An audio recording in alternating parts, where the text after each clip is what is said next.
2 डिसेंबर ते 7 डिसेंबरपासून मल्हारी शिवरात्र उत्सव साजरा करायचा आहे. म्हणजेच आपल्याला खंडेराव महाराजांची सेवा करायची आहे.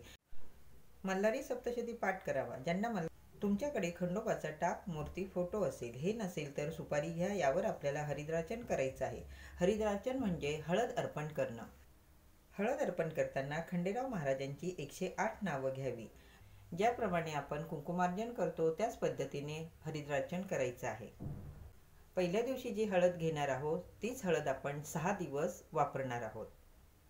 अर्पण केलेली हळद ही आपण रोज कपाळी हळदी कुंकू लावतो तेव्हा हळद आपण कपाळी लावायची आहे.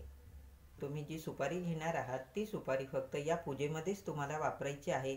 दुसऱ्या कुठल्याही पूजेमध्ये ही सुपारी तुम्हाला वापरता येणार नाही. जो मंत्र सांगणार आहे तो मंत्र तुम्ही 11-21 वेळा म्हणू शकता किंवा शक्य असेल तर या मंत्राच्या 11 माळी जप पण तुम्ही करू शकता.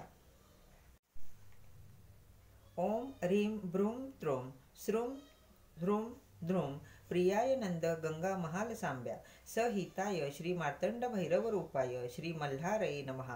भ्रूं द्रूं ह्रूं श्रूं त्रूं भ्रूं ह्रीं. सर्वांना श्री स्वामी समर्थ.